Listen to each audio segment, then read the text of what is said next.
Gachiakuta. One of the most awaited anime manga of this year was Gachiakuta, an ongoing anime with a dark fantasy powers and extraordinary art style, with a rare mix of action and adventure and socialized commentary, with a huge world building a dominant power system, and cast full of energetic characters. This story examines the darker aspects of human nature, including vengeance, oppression, and a bleak future. This is the story of a most awaited anime manga of this year, Gachiakuta. So get set started? In this, they were saying that the souls will reside in things that were cherished. If that's true, then what's left to rot in the waste that's already being discarded? In the next scene, a damaged teddy bear was showing, and beside that toy, a little girl was crying because her toy was torn. Her mother could not believe because the toy was recently purchased. So she felt regretted, but even so, she looked like calm and said, "It's not okay if it's fixed together." However, sometimes things like this happen anyway. Because of that reason, she told her daughter to just throw away the toy in the garbage and we will buy a new one. The kid cleaned her face and agreed. Next, they packed the toy with a trash bag. Then the child requested her mother to buy a cat next time, and they agreed to that. It is very easy for humans to turn anything into a bunch of trash. The trash bag filled with waste. Then carried to the outside, thrown away the discarded items in the garbage bin outside. They were transferred to underground. Once thrown away anything that will be trash and it is not a valuable item anymore, the garbage was loaded into trucks and transported into elsewhere. This event does not only happen to things, it happens people too. In the next scene, a guard was standing next to the trucks were entering the collection site. Inside that, a guard was heard a noise that coming from the garbage collection. The enthusiastic guard was like, "What it will be?" The guard looked up in the room and seen a person was searching through the garbage. The guard became furious and opened the door and pointed the gun at the stranger and shouted, "Not to move," and asked who the hell was he and told him that this area was private and only authorized persons can enter. Immediately, the guy with hoodie was turned himself around and faced. The guard became so nervous and tried to figure out who he really was, and suddenly the guard recognized him, the trash vandal from the reports. The careless individual who jeopardizing the beauty of this town by moving trash around the outside. The guard decided that he will not allowing him to escape, and suddenly he pressed alarm siren. Suddenly so many guards arrived with guns and asked trash vandal to surrender. But since he was cornered, he tried to escape by throwing the trash bag at them. As a result, the guards were struggled to escape from the garbage by giving the vandal to escape. He quickly rushed towards to the vent and slipped right through that and inside. The guards shouted at him to stop, but he didn't stop. He ran straight to the trucks were parked, but the guards not let him freely escape and opened fire at him and saying that they cannot allow him to escape. The trash vandal picked the momentum and dodging the bullets that were fired at him. The guard were amazed by its quick feet and reaction, and he jumped top of a truck and continued dodging the bullets and left from one truck and another until he escaped from the area. He rushed towards, but the guards were regardlessly shooting bullets at him. He was able to dodge most of them except one bullet that almost grazed his arm that left real pain in his arm. Quickly, he climbed at the wall and jumped over to escape from the site. The guards were stopped shooting and rushed towards the gate to search for him. Since he managed to escape, the order clear found the trash vandal at any cost. While hiding the wall, the trash vandal insulted the guards by calling them assholes, and he said, "I'm not a vandal." Inside the bag, the vandal carried the damaged toy that was thrown by the girl earlier at scene. The next scene was about the town and beautiful buildings and citizens. A man walking over heard the people talking. A woman saying that the trash vandal appeared again last night, and the person she could speaking could not believe it.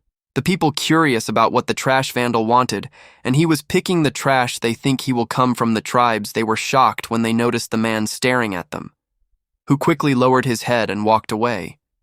They realized he also part of the tribes, and they expressed at their disgust with their filthy appearance.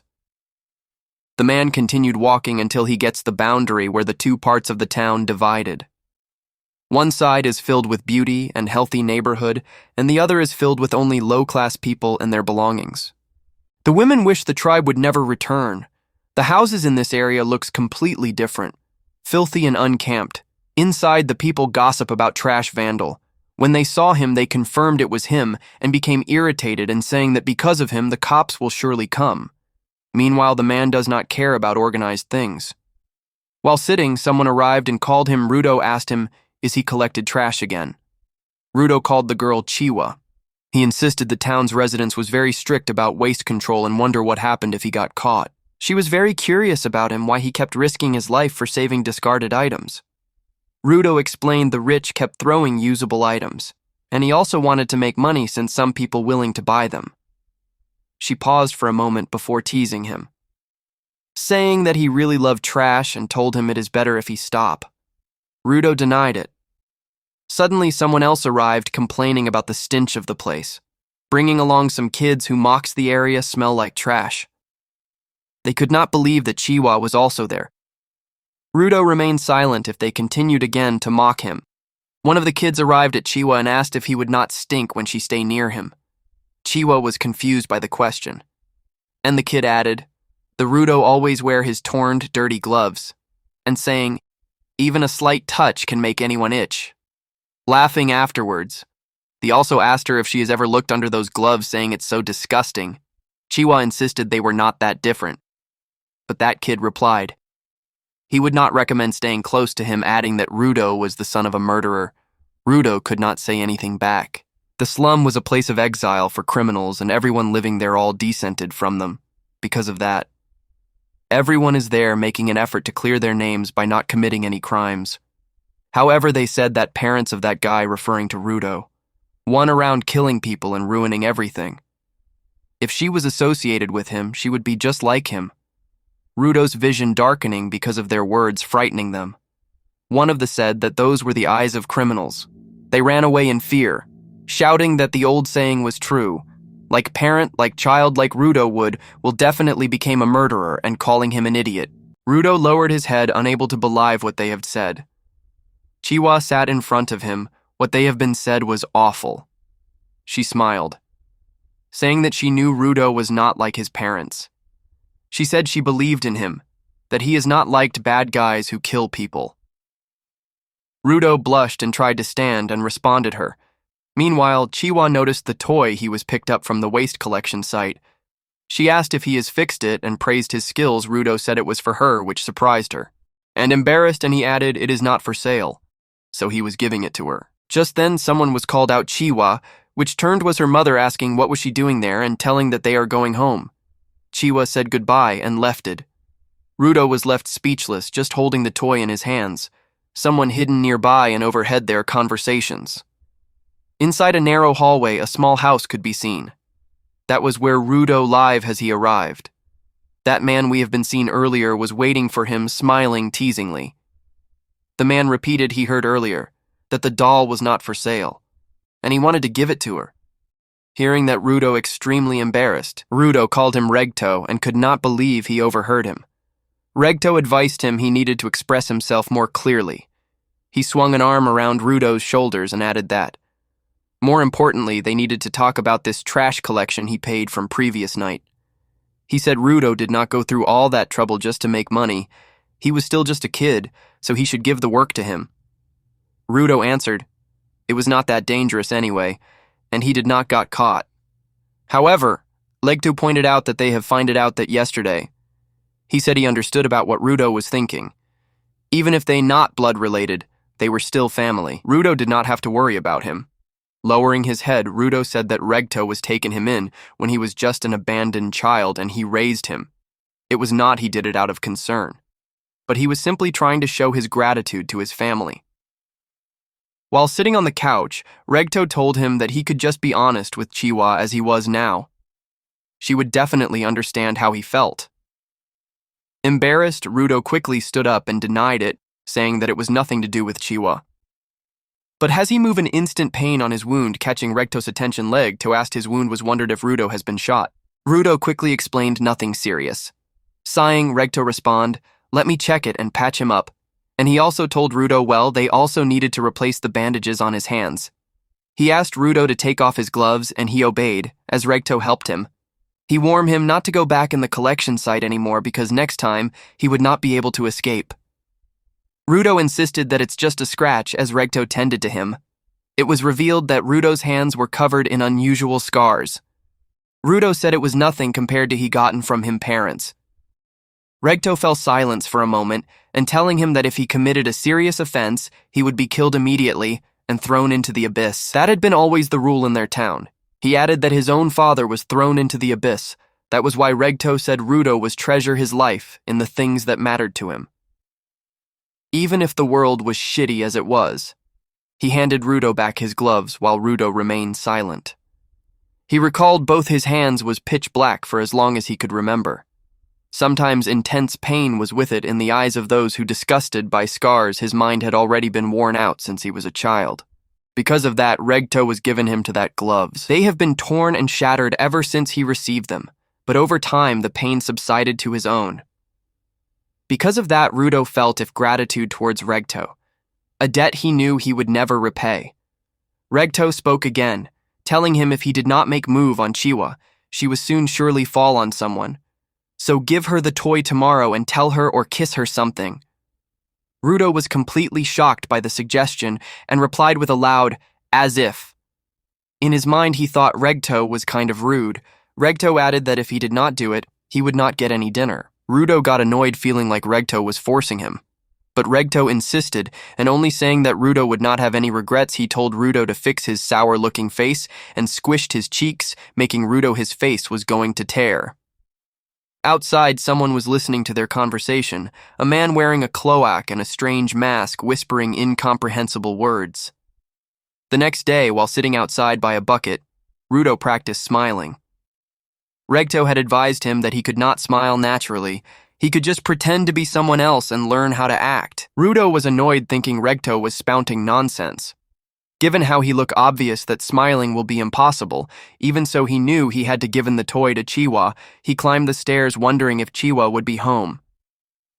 When he reached top of the stairs, he glanced around and thought that the abyss is like massive dump site, where all the trash eventually ended up a dark and deep place, for even those who committed crimes were sent.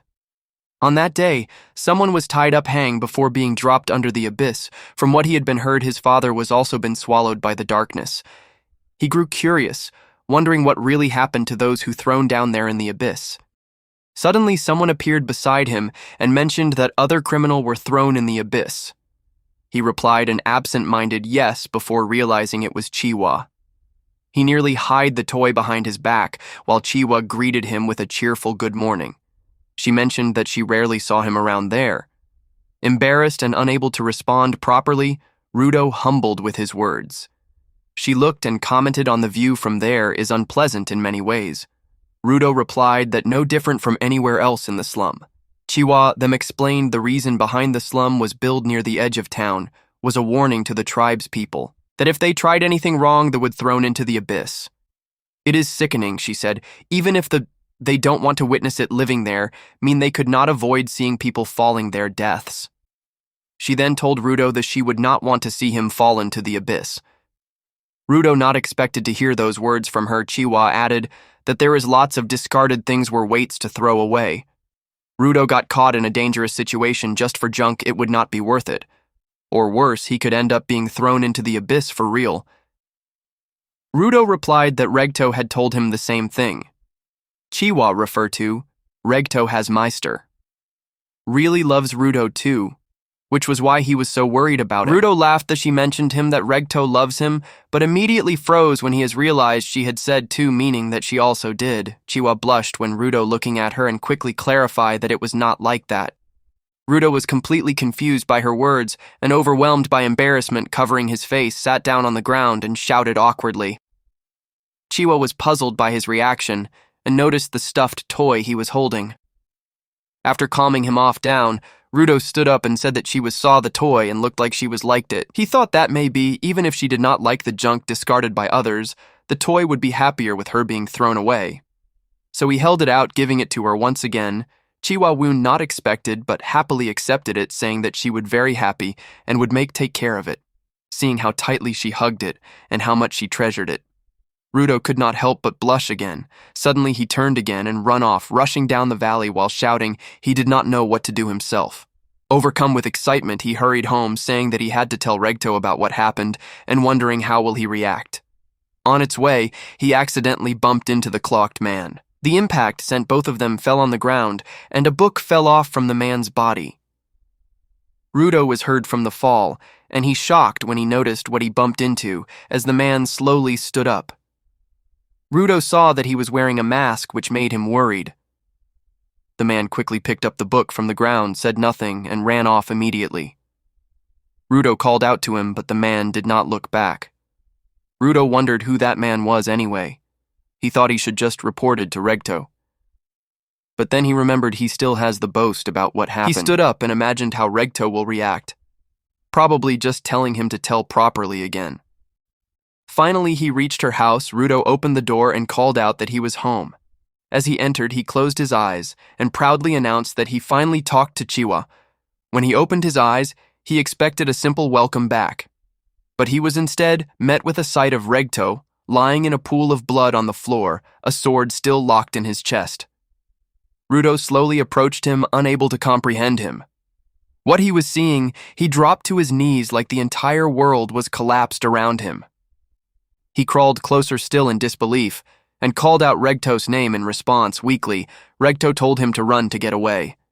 Rudo was shocked to realize he was still alive and asked him how this happened, insisting that he would help him, that he should not worry, and he will definitely save him. However, screamed his name and again ordered him to run. Rudo froze when Regto told him to. He had to change this shitty world. Rudo could not understand what he meant. Suddenly a shot was fired, hitting Rudo and electrocuting him, knocking him down. Once the area was declared cleared, someone was grabbed his hand. It was the cops. They arrested him, declaring that they captured the murderer. Rudo was confused and wondered what they are saying that about him. Orders was shout apprehend him immediately. Rudo asked what they was talking about, insisting they were wrong. He said it was impossible that he was not the one who did it besides. Regto was still alive, however. By then Regto was already passed away. One officer coldly asked him what kind of nonsense he was shouting, telling him that stop making any excuses and called him murderer. He said his cloak was soaked with Regto's blood. He desperately trying to explain they were making a mistake, he was not the killer. But no one listened. They told him to shut up, saying that whatever he said was useless. Now still, Rudo did not give up. Band kept shouting only for the one of the officers to call him a filthy tribesman. Rudo screamed that they were wrong and begged them listen, but he could not do nothing more. One officer punched him hard, knock him out completely. Because of what happened, rumors quickly spread throughout the town. The gossipers said that Rudo became a murderer after all he handed, that he killed the man who adopted him. When Chiwa overheard this, she could not believe that they were talking about Rudo. She gripped the stuffed toy he has given her tightly. Rudo was tied up just like the other criminals before him. They said he had committed a serious crime in their beautiful and sacred land. It was not enough he polluted with garbage. He has committed the filthiest act of all murder, even though he was a tribesman. They said they could not tolerate a murderer living on their land, not even for a moment, and so he was sentenced to death. They said the abyss devour him, filthy and all. Rudo could not comprehend what was happening. How did it come to this? Surrounded by people, he insisted that he was not the one who did it. He desperately wanted someone to listen to him. As he scanned the crowd, he spotted Chiwa among them. He shouted her name, crying out that Regto have been killed, begging her to find the real culprit. But Chiwa, looking hurt and disappointed, and said that she trusted him, yet in the end he truly was the child of the murderer. She dropped the stuffed toy he was given her. The crowd began chanting that all filth must be thrown into the abyss, repeating it again and again. Rudo suddenly laughed and shouted as they were the real filthy ones. As they kept chanting, he accused them having novel of their own and cursed at them. He said they have eyes but could not see, and ears but refused to hear the truth.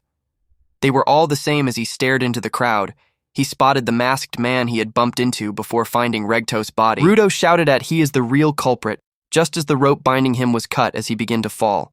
Rudo cursed them all, vowing that he would send them to hell, all of them, every single one of them. With tears streaming down his face, he shouted in rage, he will kill them all. The abyss was deep if Rudo kept falling. He saw a breathtaking view of the clouds as he realized how high up he was falling from.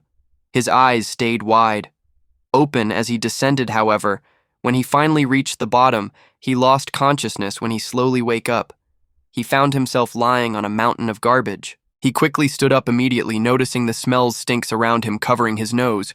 He looked around. The place was enormous, filled with nothing but piles of trash. He wondered where was he and recalled he has been thrown into the abyss.